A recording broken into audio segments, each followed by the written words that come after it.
If you're like me and enjoy being in the garden, during the winter, it isn't always warm enough to be outside all the time. But when you've got a conservatory, you're effectively out in the garden, even when you're inside.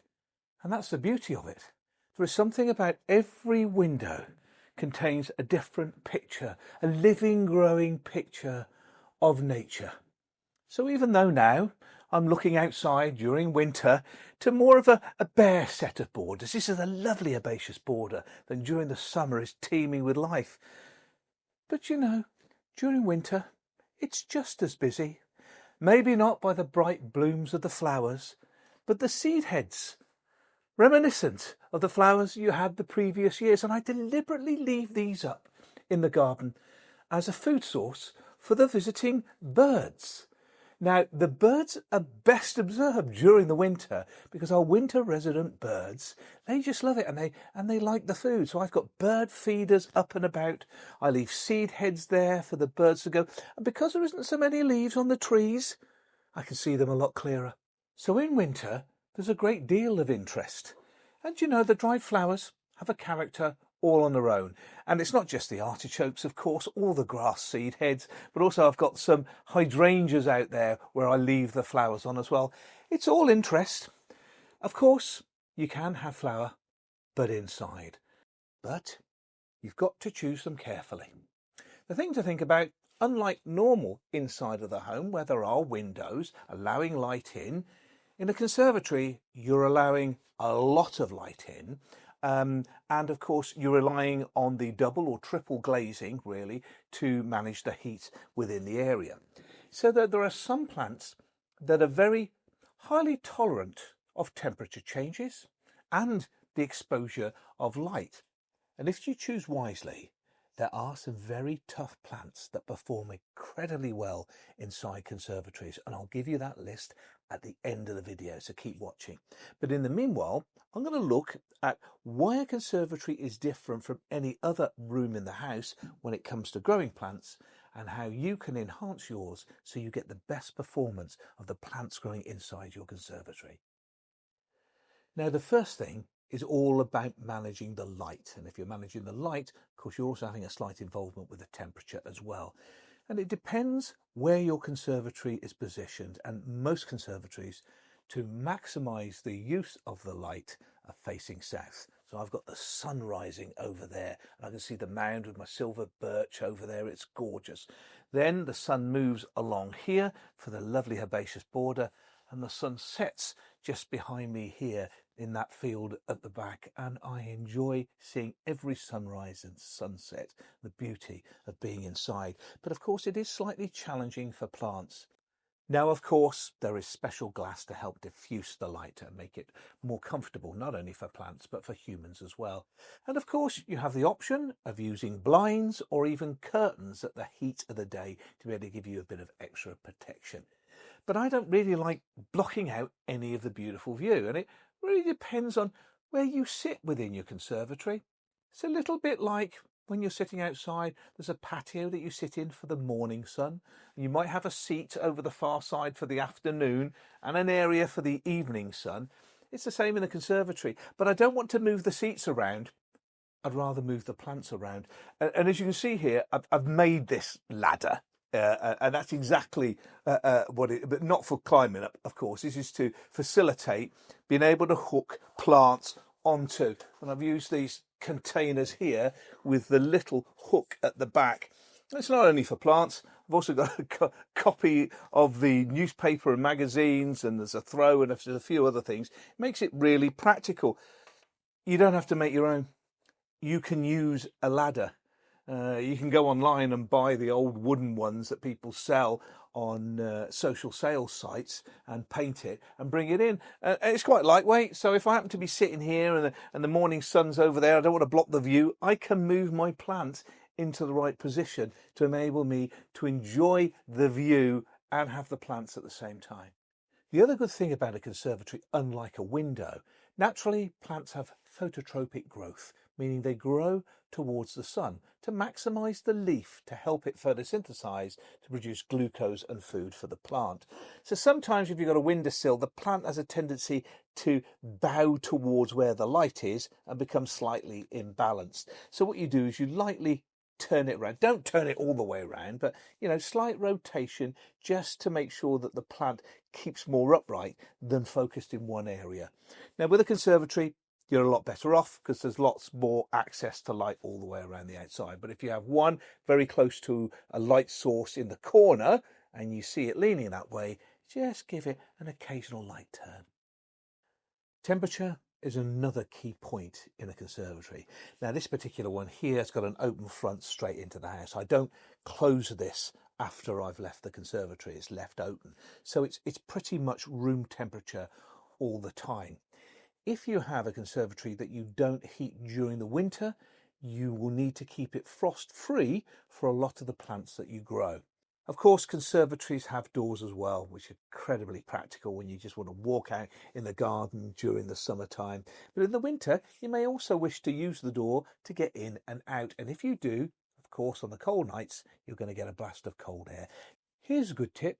Get yourself hold of a lantern. You can buy them in all sorts of shapes, styles and sizes that can act almost like a mini greenhouse for your plants. So you could put an orchid inside one and put it near the door. Of course, that will be protected from a cold blast, meaning your plants perform irrespective of what the temperature's doing. The other thing is making sure plants don't get too hot. If you have a radiator in here, don't position your plants too close to the radiator. And likewise, if you have an area that gets intense sun, you may wish to move the plants slightly away from the glass to make sure they have more of a steady ambient temperature. Now, the secret of success with growing any houseplant is to make sure that they have the right amount of water. You sometimes don't know whether plants need water or not. They wilt, which gives you a pretty good indication, but not all plants wilt. Certainly not succulents like these. You don't see the foliage collapsing down. The best thing to do, some people actually put the finger in to see whether it's water, but the surface can be dry and it's wet underneath, or vice versa as the case may be. Weight is pretty good. You can identify whether the plant is saturated or not by weight. By far the best method, which is the method that I use, is I take my plants out of the pot covers, water them in the sink. Once they're fully watered, then return them to the container in there. Never let water sit in the bottom. If you do want to water your plant actually in the pot cover, you can do this. Take this one out here. As you see, this is a much smaller pot than this one. And at the bottom here, I've got some expanded clay. Often used in horticulture on seed beds and the like, where they stand pots on the top because it aids drainage. If you were to overwater this plant, the water would be in and around the expanded clay, not in the pot. So the plant is always sitting above where the excess water has gone. Now, the excess water over time will evaporate, creating quite a nice humid climate. But these stones stop the plant from sitting in the reservoir of water that may have built up in the pot. So that's a good tip too. Now, watering time, obviously it's at its maximum during the growing season. So that is spring, summer, early autumn, and then tail off the watering. All plants go through a resting period during the winter, and it's essential as part of their metabolism. And then, of course, when the light levels start to get longer and brighter, the plant comes into life in spring, where you carry on watering. There's only one exception for that, of course, and that is the seasonal winter plants like poinsettias and Christmas cactus. But as a general rule, tail off during the autumn and winter, start again in spring.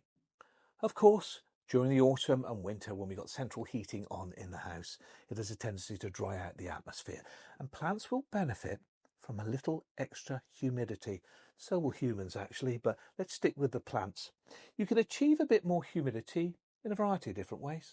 Of course, the most obvious is a little hand mister, where you're adding water particles in a spray over the foliage and around the plants.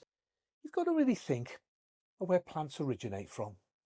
Obviously, cacti and succulents come from warmer climes, and they've evolved to be able to hold moisture within themselves. Therefore, humidity requirements are a lot less to a plant that came from a tropical rainforest, things like ferns or cheese plants or even orchids and the like. So it's best to research your plant to find out what part of the world they're from, and it'll also highlight whether you need to mist or not to mist. Another thing to remember, not all plants do particularly well with too much humidity. Plants such as those African violets, with all those little hairs on the surface of their leaf, if they're kept too moist all the time, it can rot them. So just check before you spray. Of course, because of the extra light in a conservatory, plants will perform particularly well. So repot plants in spring, but if you are repotting plants, don't take a small pot and then put it into an even bigger pot. Only go one size of a pot size difference. So if you are planting it in a 13 centimetre, next time plant it in a 14 or 15. Just a small jump rather than a big one. It's easier to control the watering that way. And secondly, feed. Feed on a regular basis a good branded houseplant food, liquid one, something similar to that, during the growing season, late spring and into summer. Now, I did promise to mention a few favourite plants that are great for conservatory and are very low maintenance as well. And here are some that are in mine. Now, the mother-in-law's tongue is always a favourite because it's as hard as nails. It purifies the air, pumps out oxygen as well. And it isn't just a traditional Sansevieria, snake plant or mother-in-law's tongue that you can grow. This one here is called the Starfish. Look at that.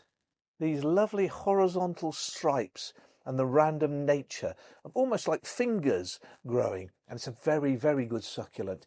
Here's another version of Sansevieria that's actually been plaited or braided into shape. They're pretty tough, very robust to temperature changes, water little and often. In fact, they're very tolerant to neglect. So the Sansevierias are a very good choice. Kalanchoe is another favourite.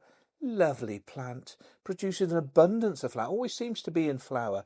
You can buy these quite inexpensively from garden centres around for high performance, and you can buy them in flower, and there are many different colours from whites, and this one's an orange, and there's pinks and there's reds. It's incredibly good as a seasonal flowering plant. At the back here, I've got traditional cactus here. This is the blue torch cactus, very high performer. It gets bluer as it gets older, and the needles on the outside are bright gold. And of course, just finishing flowering now, this is the Christmas cactus. You buy these type of plants, you'll have them for years and years. It almost becomes a member of the family. And of course, the abundance of flower. It's not actually a cactus, it's a succulent, the Christmas cactus. But as you can see, these dry tolerant plants like succulents, like cactus, do particularly well. Of course, if you fancy something a little bit more exotic and you're prepared to mist and give a bit of humidity, it's a perfect location. Conservatories for orchids. And there are so many different types. This is a Phalaenopsis orchid, but there are also some Bidium orchids, Dendrobium orchids. There are as many. In fact, you could have a whole collection in your conservatory just of orchids. Of course, there are many palms that you can put in the conservatory as well. So choose the plants that are right for you and the aspect of your conservatory and how much light they get in. If you're looking for great information, my book called My Houseplant Changed My Life is packed with 50 of the top performing houseplants that you could grow in your own conservatory. Take a look.